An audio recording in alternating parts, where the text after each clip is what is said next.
Thanks for joining us for Issues and Answers. I'm Ian Boyne. Water is life, we all know. So when there's very little of it, you know what that means. The Corporate Public Relations Manager at the National Water Commission, Charles Buchanan, is back to talk to us about the critical issue of water, its provision, distribution, and the development plans for it. We thank you so much for your company. And Charles, good to be back with you. The last time we spoke about what NWC was doing, particularly in these drought conditions. I want us to start back there. What are the initiatives in this emergency situation? Because when people are inconvenienced, they get the impression that NWC not doing anything at all. You guys are, sitting on your hands. So yes. Give an account of your stewardship. We're very happy to do so, and we do acknowledge the challenges that customers and other users of our service will encounter in drought situations. It reinforces the essentiality of the service we provide, and unfortunately, in those instances when we are not able to deliver it, it creates great inconvenience. We, however, are working on a number of different programs at different levels. So we do have programs of the long-term nature, short-term and medium-term programs. In the most immediate sense, we'd indicated we need for trucks to be available to deliver water in worst affected areas where the improvements to the system won't happen quick enough. We right now are needing some 38 new additional trucks to add to those we already have in operation. We have doubled the price we pay for trucking of water to privately engaged contractors as one way of getting them to be at our service to deliver to customers. You've doubled that. We have actually moved it from where we were paying, it's gone up by 50%, I'm sorry. Yeah, that's significant. Yes. We have also made arrangements and are working with Rapid Response and private contractors to get more trucks to be at the disposal of the NWC to deal with emergency situations. We're also doing a number of initiatives, including a tank initiative where some 450 tanks are connected, reservoirs are connected to the NWC system across the country. A number of those, however, have been in a state of limited use or total disrepair. We have identified that we need to do rehabilitation work in the most urgent way to some 280 of those tanks. That rehabilitation, we're in the process now of engaging contractors to undertake those rehabilitation works. And that is going to happen in a number of different places. We have even gone as far as to identify facilities and tanks, like some wayside tanks in some rural communities that do not belong to the National Water Commission, are not a part of our system. But we have recognized that the drought situation and the demand placed on the NWC is not always driven simply by our customers, but it's driven as well by other users who, in times of drought, turn to the NWC as the institution of last resort. So, for example, in places like St. Elizabeth, in a drought like now, the demand for water from the NWC has gone up by more than 50%. Both legal and illegal demand. So, a farmer, for example, who would have used water on a pond in his property to do some watering for animals and some irrigation. In a situation of drought, he turns to the National Water Commission as his single source. So although we are not a provider of irrigation services, during drought situations, the NWC gets pressed into trying to meet that demand, whether that person does it legally through a legally established connection, or unfortunately, very often, too often, illegally through illegal connections on our system. So because we recognize that there are a number of factors driving the increased demand for the NWC, we have gone as far as to identify these community wayside tanks, many of which are in need of repair. Break at this point. So we see that NWC is doing some things. It's important to have this information. We are inconvenienced, yes, but it's important to know that things are being done. We take a break, but we'll be right back.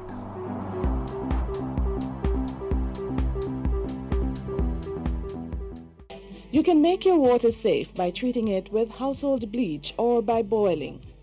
If you choose to use bleach, you should pour a capful and slowly drop the bleach from the cap. For 1 liter or 1 quart of water, add 2 drops of bleach. Add 8 drops of bleach to 5 liters or 1 gallon of water. For 20 liters or 5 gallons of water, add half a teaspoon of bleach. Containers like 170-liter drums or 45 gallons of water, add 4.5 teaspoons of bleach. If you choose the boiling method, allow water to boil for at least 5 minutes before removing it from the fire. Cover and leave to cool.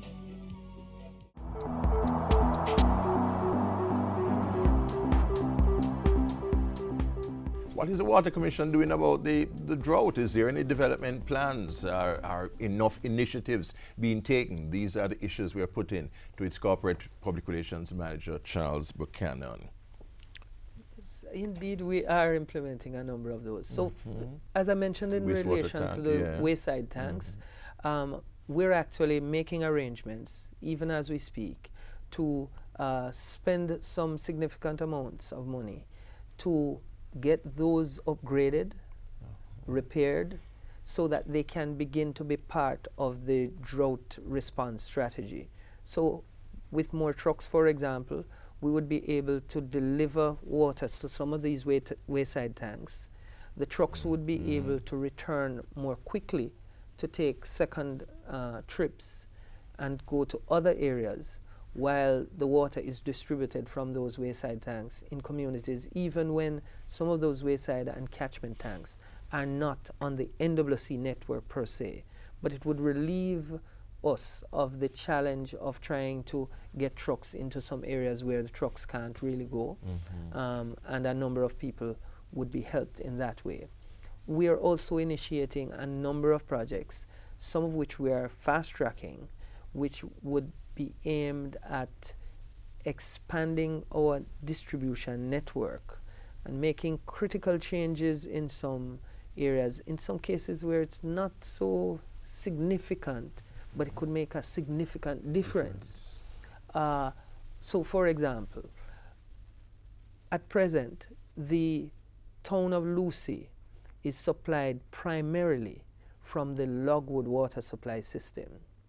That system has seen a significant decline in the amount of water being available from those Fish River, Blue Hole, Orange River sources. The Water Resources Authority has indicated that the trend for the last 10 years has been a reduced level of rainfall in that general area, and therefore we cannot in the long term expect that without some changes occurring, we'd be able to keep getting as much water as we need from that Logwood system. So the NWC has said what we'll need to do is make the town of Lucy primarily dependent on the Great River water supply system, so that more of the water from Logwood would be concentrated to the west and get to serve Negril primarily. That we are trying to fast track so that we can do some pipeline improvements, so the pipe is expanded just to the east of Lucy so that more of Lucy can be served. Just as one example, in Martha Brae, in the Falmouth area, we've recognized that a number of our customers in the areas around Falmouth are receiving inconsistent service, despite the fact that we have a number of water supply sources in their general area. So we need to do some distribution improvements in and around Falmouth, in and around the Martha Brae facilities, so that those customers in that area can be properly served, even while we are using water from those systems to serve the wider North Coast. A particular project has been packaged to deal with that. We have also signed contracts for the extension. If you look in another area where we're to be doing work for the Yuaton-Linstead area, we're already doing a project in Clarkstown. So, in fact, the National Water Commission already has some 100 projects which are in various stages of implementation. 100? Absolutely.